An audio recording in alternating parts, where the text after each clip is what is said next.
బులెటిన్లో బ్రేకింగ్ చూస్తున్నాం. నిర్మల్ జిల్లా భైంసాలో ది కేరళ స్టోరీ సినిమాపై విధించిన ఆంక్షలను సడలించారు.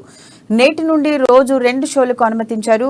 మార్నింగ్ మ్యాట్నీ షోలకు మాత్రమే అనుమతించారు. వాస్తవానికి ది కేరళ స్టోరీ మూవీ ఈ నెల 12 నుంచి స్థానిక కమలా థియేటర్లో చిత్ర ప్రదర్శన జరగాల్సి ఉంది. అయితే ఉదయం ఆట ఆరంభమయ్యే సమయానికి ముందు ప్రదర్శన నిలిపివేయాల్సిందిగా థియేటర్ యాజమాన్యాన్ని ఆదేశించారు భైంసా పట్టణ పోలీసులు. దీంతో భైంసాలో ఉద్రిక్త పరిస్థితులు నెలకొన్నాయి. రంగంలోకి దిగిన హిందూ వాహిని నాయకులు పోలీసులకు సినిమా ప్రదర్శనపై విన్నవించడంతో వివాదం సద్దుమణిగింది. గత 3 రోజులుగా సినిమా ప్రదర్శనపై రచ్చ జరుగుతూనే ఉంది.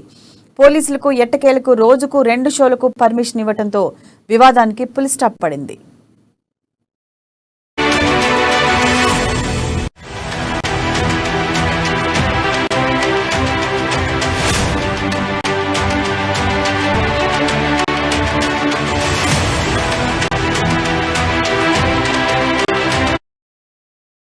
దీనికి సంబంధించిన మరింత సమాచారాన్ని మా ప్రతినిధి జోషి అందిస్తారు. జోషి, చెప్పండి. నిర్మల్ జిల్లా భైంసాలో ది కేరళ స్టోరీ సినిమాపై విధించిన ఆంక్షలను సడలించారు. నేటి నుంచి 2 షోలకు మాత్రమే అనుమతించినట్టుగా తెలుస్తోంది. దీనికి సంబంధించి డీటెయిల్స్ ఏంటి? Sirisha, good morning.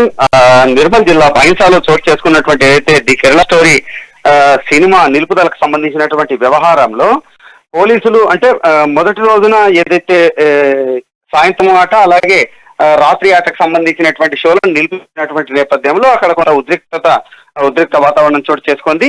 అయితే ఎటకేలకు పోలీసులు ఉదయం మధ్యాహ్నం 2 షోలకు అనుమతించడం జరిగింది, మార్నింగ్ మ్యాట్కి. దీంతో హిందూ సంఘాలకు సంబంధించినటువంటి వాళ్ళు కూడా సరే ఓకే అన్నట్టుగా వాళ్ళు వ్యవహరిస్తున్నటువంటి పరిస్థితి. అయితే ఇక్కడ మనకు కొన్ని కొత్త విషయాలను ఇక్కడ ఈ యొక్క సంఘటన మనకు గుర్తు చేస్తున్నటువంటి నేపథ్యం.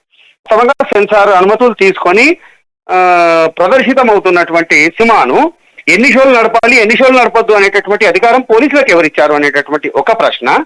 అలాగే ఈ యొక్క ఈ సినిమా ప్రదర్శన కారణంగా ఏవైనా అల్లర్లు తలెత్తితే గనక తలెత్తే అవకాశం ఉంటుంది అనేటటువంటి ఊహాజనితమైనటువంటి నిర్ణయాలతో ఆ అల్లరి మూకలను అదుపు చేయాల్సింది పోయి వాటిని నిర్మూలించడానికి మిగతా వర్గాలకు సంబంధించినటువంటి వాళ్లను ఇబ్బంది పెట్టడం అనేటటువంటి స్వేచ్ఛ వాళ్లకు ఎక్కడి నుంచి వచ్చింది అనేటటువంటి 2 ప్రశ్నలతో పాటుగా ఇటు వ్యాపార పరంగా చూసుకున్నట్లయితే పూర్తి స్థాయిలో డబ్బులు చెల్లించి దాన్ని ప్రదర్శించి తద్వారా లాభాలు పొందాలనుకుంటున్నటువంటి థియేటర్ యజమానులకు సంబంధించి కేవలం 2 షోలు మాత్రమే ప్రదర్శించి 2 షోలను రద్దు చేసి తద్వారా వాళ్ళకు వ్యాపారాన్ని నష్టపరిచేటటువంటి చర్యలకు పోలీసులు ఉపక్రమించడము అనేటటువంటి విషయాన్ని ఇక్కడ కొత్తగా తెరపైకి తీసుకొచ్చినటువంటి అంశం.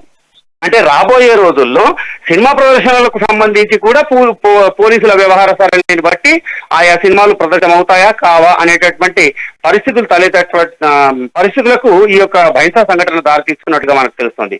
మొత్తానికైతే పోలీసులు ఈ విషయంలో కొంతవరకు మెత్తబడ్డట్టు తెలిసింది.